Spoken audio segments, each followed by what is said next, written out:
विद्यार्थी मित्रांनो, welcome to our next lecture. आज आपण एक नवीन चॅप्टर सुरुवात करणार आहोत। त्या चॅप्टरचं नाव काय बाबा? Effects of electric current. ठीक आहे, कोणताही चॅप्टर सुरू करण्याच्या अगोदर आपण काय करतो, त्याचं बेसिक इंट्रोडक्शन हे आपण घेत असतो, कारण तुम्हाला ते बेसिक कन्सेप्ट क्लिअर पाहिजेत, त्याच्यामुळे तुमचे कन्सेप्ट ही क्लिअर होत जातात। म्हणजे मी जे सांगतोय ते तुम्हाला कळत जाईल आणि ते जर तुम्हाला कळत गेलं तर तेही तुम्हाला लक्षात राहण्यासाठी मदत होईल। ठीक आहे, हे सर्व आपण करत असतो। आता बघा, इफेक्ट्स ऑफ इलेक्ट्रिक करंट म्हणल्यानंतर तुम्हाला एक गोष्ट करायची आहे। काय करायची आहे की इलेक्ट्रिक करंट विषयी जे जे तुम्हाला आजपर्यंत ऑब्झर्व करायला भेटले किंवा जे जे तुम्ही ऑब्झर्व केले ते सगळं एका डोक्यात आणायचं। म्हणजे काय करायचं, ध्यानात आणायचं आणि तसंच हा चॅप्टर समजून घ्यायचा। म्हणजे आपण जे जनरल ऑब्झर्वेशन करतो आपल्या घरी तेच आपण आता इथं समजून घेणार आहे। ठीक आहे, पहिल्या गोष्ट इंट्रोडक्शन करून घेऊयात। मग इंट्रोडक्शन मध्ये काय काय क्वेश्चन पडतात तुम्हाला, म्हणजे काय नेमकं जाणून घेण्याची गरज आहे हे छोटं छोटं मी तुम्हाला सांगणार आहे एक एक करून। व्हॉट यू विल लर्न, म्हणजे तुम्ही या चॅप्टर मध्ये काय काय शिकणार आहेत बाबा। पहिले शिकणार आहेत energy transfer in electric current, म्हणजे इलेक्ट्रिक करंट मध्ये एनर्जी ट्रान्सफर कशी होते। Heating effects of electric current, बघा हीटर वगैरे आपल्याला लावते, त्याला आपण इलेक्ट्रिसिटी देतो आणि त्याचं हिटिंग होऊन पाणी गरम होतं, म्हणजेच तो इफेक्ट, म्हणजेच काय, heating effect of electric current. तिसरी गोष्ट magnetic effect of electric current, बघा इलेक्ट्रिक व्हेकल्स आहेत त्यांना आपण काय करतो, त्याचा मॅग्नेटिक इफेक्ट कसा जनरेट होतो किंवा मोटर कशी फिरते ते सगळं आपण ह्या चॅप्टर मध्ये पाहणार आहोत। आता दुसरा क्वेश्चन पडायला पाहिजे, मग गुड कंडक्टर आपण कशाला म्हणतो इलेक्ट्रिसिटीचा बाबा, म्हणजे जो इलेक्ट्रिसिटी कंडक्ट करतो त्याला गुड कंडक्टर, जो इलेक्ट्रिसिटी कंडक्ट नाही करत म्हणजे ज्यामध्ये इलेक्ट्रिसिटी फ्लो नाही होत त्याला काय म्हणतो, बॅड कंडक्टर। बॅड कंडक्टर म्हणजे इन जनरल काय म्हणतो, रबर। रबर मध्ये इलेक्ट्रिसिटी फ्लो होते का, नाही। आणि गुड कंडक्टर म्हणायला गेला तर आयरन घ्या किंवा कोणताही मेटल घ्या, त्याच्यामध्ये इलेक्ट्रिसिटी कंडक्ट होते। ठीक आहे, मग तिसरा क्वेश्चन पडला, what is electric current, basic question आहे। ठीक आहे, म्हणजे इलेक्ट्रिक करंटच कोणाला म्हणायचं, मग पहिली गोष्ट। मग इलेक्ट्रिक करंट आपल्याला बेसिक डेफिनेशन अशी पाहायला मिळते की flow of electrons in a conductor like wire called electric current, म्हणजे ज्या ज्या कंडक्टरमध्ये इलेक्ट्रॉनचा फ्लो होतो त्याला आपण इलेक्ट्रिक करंट असं म्हणतो। त्याला कशाला मेजर केलं जातं, एम्पियर्स मध्ये डिनोट केलं जातं, युनिट ए। ठीक आहे, म्हणजे लेटर ए नी त्याला डिनोट केलं जातं।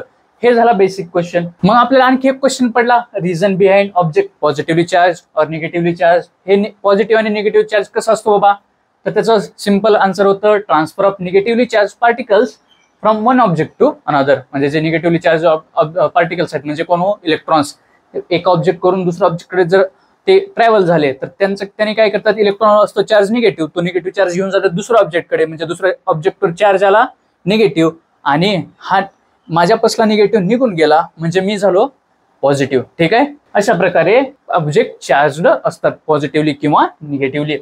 मग आपल्याला काय काय पाहायचं बघा आता, इलेक्ट्रिक करंट फ्लोईंग फ्रॉम, पहिली तर गोष्ट कंडक्टिंग वायर मध्ये, दुसरी गोष्ट थ्रू रेजिस्टर जो रेजिस्टन्स करतो इलेक्ट्रिसिटीला, तिसरी गोष्ट इलेक्ट्रोमॅग्नेटिक इंडक्शन म्हणजे काय, चौथी गोष्ट जनरेटरमध्ये इलेक्ट्रिक करंटचा इफेक्ट कसा असतो, हे सगळं आपल्याला पाहिजे।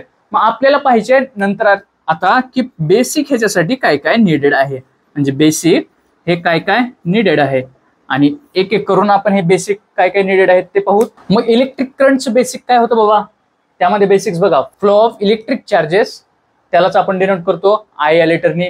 दुसरी गोष्ट मेजर्ड इन एम्पियर, म्हणजे जे इलेक्ट्रिक चार्ज जो फ्लो करतो त्यालाच आपण इलेक्ट्रिक करंट असं म्हणतो आणि तो मेजर केला जातो एम्पियर्स मध्ये। ठीक आहे, आता पोटेन्शियल डिफरन्स आला, म्हणजे इलेक्ट्रिक करंट जर आला तर त्याच्यासोबत पोटेन्शियल डिफरन्स आला, म्हणजे व्ही, त्याला आपण व्ही ने डिनोट करतो, विच ड्राइव्स करंट, जो पोटेन्शियल डिफरन्स असतो तो करंटला ड्राईव्ह करण्याचं काम करतो। म्हणजे पोटेन्शियल डिफरन्स म्हणजे एक सिंपल समजून घ्या। ठीक आहे, एका बाजूला काहीतरी क्वांटिटी जास्त आहे आणि एका बाजूला काहीतरी क्वांटिटी कमी आहे, ह्या दोघातला डिफरन्स जो आहे त्याला आपण पोटेन्शियल डिफरन्स म्हणतो आणि त्याच्यामुळेच ती इलेक्ट्रिसिटी फ्लो होते असं म्हणतात। म्हणजे बघा, इकडे इलेक्ट्रॉन जास्त आहेत भरपूर संख्येमध्ये, इकडे इलेक्ट्रॉन कमी आहेत, म्हणजे हे इलेक्ट्रॉन इकडून तिकडे जाणार, ह्यालाच आपण त्याचा पोटेन्शियल डिफरन्स म्हणणार, आणि इलेक्ट्रॉन इकडून तिकडे गेले म्हणजेच काय झालं, इलेक्ट्रिसिटी जनरेट झाली, म्हणजे इलेक्ट्रिक करंट फ्लो झाला। म्हणजे काय, इलेक्ट्रॉनचं फ्लो होणे म्हणजे इलेक्ट्रिक करंट।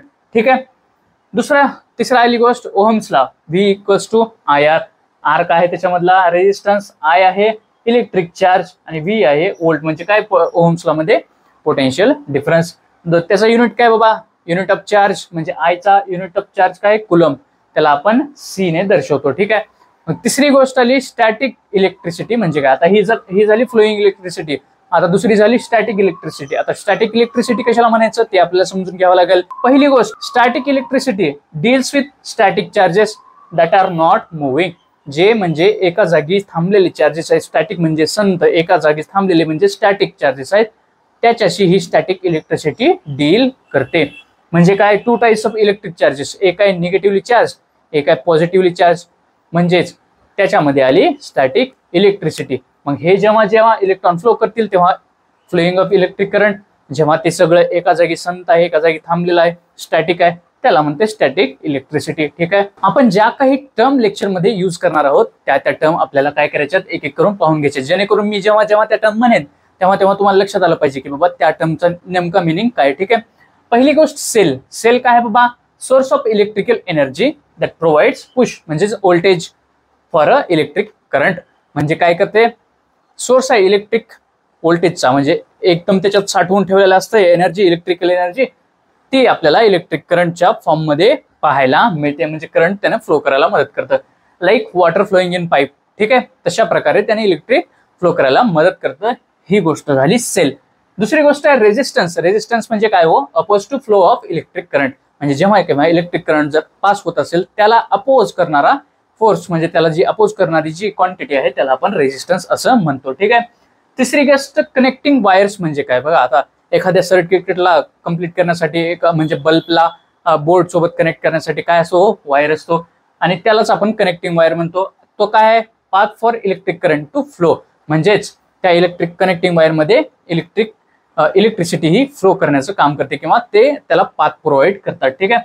आता मग अमीटर म्हणजे काय, device measures electric current. Voltmeter device that measures voltage.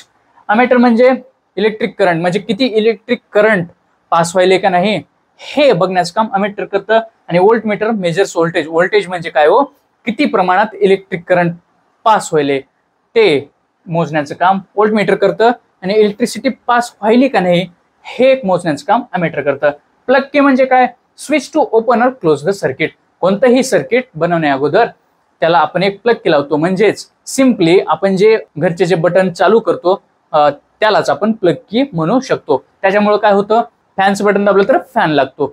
हा सिंपल मिनिंग म्हणजे प्लग की होय. ठीक आहे.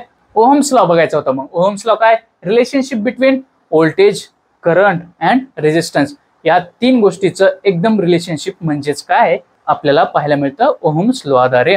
ठीक आहे. तो काय म्हणतो, voltage equals to current into resistance. जे काही करंट फ्लो होतं आणि त्याला जो काही रेजिस्टन्स लागला, ह्या दोन गोष्टी मिळून माझं काय होतं हो, व्होल्टेज तयार होतं. ठीक आहे. म्हणजेच इलेक्ट्रिक करंटची पॉवर तयार होते. इन शॉर्ट आपण त्याला असं म्हणू शकतो, म्हणजेच V इक्वल्स टू IR. ठीक आहे. आता आपण पाहूया की एनर्जी ट्रान्सफॉर्मेशन म्हणजे काय, आणखी एक बेसिक कन्सेप्ट. ठीक आहे. अशा प्रकारे आपण हे छोटे छोटे पॉईंट समजून घेतले. ठीक. बघा, एनर्जी ट्रान्सफॉर्मेशन म्हणजे काय, एनर्जी ट्रान्सफॉर्म झाली म्हणजे त्याचा नेमका मिनिंग काय किंवा अर्थ काय हे आपल्याला समजून घ्यावं लागेल. म्हणजे आपण त्याला यूज करता येईल आपल्या चॅप्टरमध्ये. ठीक आहे. मग पहिली गोष्ट, the change of energy from one form to another. Simple meaning आहे ना, एनर्जी ट्रान्सफॉर्म झाली म्हणजे एका स्टेटमधून दुसऱ्या स्टेटमध्ये गेली किंवा एका फॉर्म मध्ये होती दुसऱ्या फॉर्म मध्ये गेली, त्यालाच आपण एनर्जी चेंज असं म्हणतो. ठीक आहे. इथं बघा, इन इलेक्ट्रिक सर्किट म्हणजे आता इलेक्ट्रिक सर्किटच्या केसमध्ये इलेक्ट्रिक करंट हे कशामध्ये चेंज झालं किंवा इलेक्ट्रिक एनर्जी हे कशामध्ये चेंज होते, आयदर हीट एनर्जी मध्ये चेंज होते. जसं की आपण पाणी गरम करतो तेव्हा हीटर यूज करतो तेव्हा इलेक्ट्रिक करंट होतो, ती कोणामध्ये होते, हीट एनर्जी मध्ये चेंज होते. दुसरी गोष्ट, आयदर लाईट एनर्जी मध्ये चेंज होते. जेव्हा जेव्हा आपण बल्ब लावतो तेव्हा तेव्हा त्याला करंट प्रोव्हाइड केलं जातं आणि तिथे आपला बल्ब आपल्याला ग्लो झालेला दिसतो. म्हणजेच काय हो, लाईट एनर्जी मध्ये इलेक्ट्रिक एनर्जीचं कन्व्हर्जन झालेलं आपल्याला दिसतं. ठीक आहे. दुसरी गोष्ट, एक छोटासा पॉइंट म्हणजे फ्यूज. बघा, फ्यूज म्हणजे काय, safety device that melts and breaks circuit if current exceeds safe limits. जर करंटने त्याची सेफ लिमिट एक्सिड जर केली, जी की धोकादायक आहे कोणासाठी, आपल्यासाठी, ह्युमन बिईंगसाठी, ती जर एक सेफ लिमिट त्याने जर एक्सिड केली तर हा फ्यूज काय करतो, तो मेल्ट होतो आणि तो फ्यूज मेल्ट होऊन सर्किटला तोडण्याचं काम करतो आणि त्यालाच आपण फ्यूज असं म्हणतो. आता सपोज एखादा असं वायर आहे आणि हे समजा फ्यूज आहे, हे फ्यूज आहे आणि इकडं पण वायर आहे. आता काय होतं, इकडून इलेक्ट्रिकल एनर्जी प्रोव्हाइड केली आपल्याला. समजा इकडून इलेक्ट्रिकल एनर्जी प्रोव्हाइड केली. जेव्हा इकडून इलेक्ट्रिकल एनर्जी प्रोव्हाइड केली, ह्याचं काय हो, ह्याच्यामध्ये ते फ्लो होत जाणार. ठीक आहे. पण याला काय, ह्या फ्यूजला एक लिमिट सेट केलेली असते. म्हणजे काय, जी की सेफ लिमिट असते. कोणासाठी, आपल्यासाठी, म्हणजे ह्युमन बीइंगसाठी सेफ लेवल. ठीक आहे. मग आता काय होतं, जेव्हा हे करंट इकडून फ्लो होतं, हे जर करंट एकदम वाढलं, ठीक आहे, ह्या सेफ लिमिट पेक्षा करंट वाढलं तर काय होतं, हे फ्यूज होतं मेल्ट झाल्यानंतर काय होतं हो, हे इथलं फ्यूज जर मेल्ट झालं तर हे निघून जातं. आणि इथं निघून गेल्यावर बघा आता ह्याच्या आणि ह्याच्यामध्ये गॅप पडला. ठीक आहे. म्हणजे सर्किटमध्ये गॅप पडला, आणि सर्किटमध्ये गॅप पडला म्हणजे आता इलेक्ट्रिक करंट फ्लो होणार नाही, आणि आपल्याला काही धोका निर्माण झालेला आहे तो आता नाही होणार. म्हणजे आपला धोका नाहीसा होईल. ते काम करतं फ्यूज. ठीक आहे. अशा प्रकारे आपल्याला ह्या चॅप्टरमध्ये जे लागणार होतं बेसिक, ते आपण कव्हर केलेलं आहे. ठीक आहे. व्हिडिओ कसा वाटला, काय वाटला, त्यासाठी लाईक करा, शेअर करा, सबस्क्राईब करा, हसत खेळत राहा आणि अभ्यास करत राहा.